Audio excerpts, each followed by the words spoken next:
নমস্কার, আমি মৌসুমী। স্বামীজির প্রতি এক বিদেশিনীর অগাধ বিশ্বাসের কাহিনী আপনাদের শোনাব।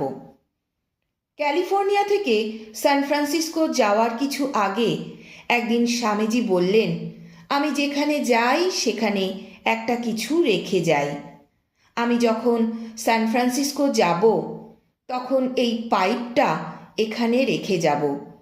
তিনি ওই পাইপটা আমাদের বৈঠকখানার ফায়ারপ্লেসের ওপরের থাকে রেখে যান। আমরা সেখানেই ওটিকে দীর্ঘকাল অলংকার স্বরূপ রেখে দিই।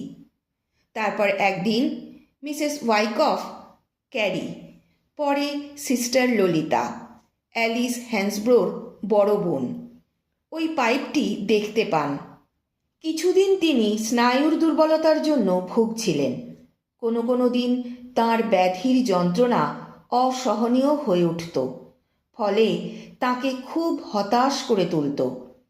ওই কালে একদিন তিনি ফায়ার প্লেসে গিয়ে স্বামীজির পাইপটা হাতে নেন। সঙ্গে সঙ্গে তিনি স্বামীজির কণ্ঠস্বর শুনতে পান, ম্যাডাম, যন্ত্রণা কি খুব বেশি? যে কোনো কারণেই হোক, আমার বোন পাইপটা কপালে ঘষতে থাকেন। তৎক্ষণাৎ যন্ত্রণা চলে যায় এবং তিনি সুস্থ বোধ করেন।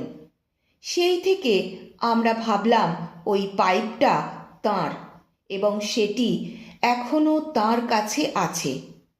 এখানে উল্লেখ্য যে 1902 সালের 4 জুলাই স্বামীজির দেহাবসান ঘটে এবং এই অত্যাশ্চর্য ঘটনাটি ঘটে 1941 সালে।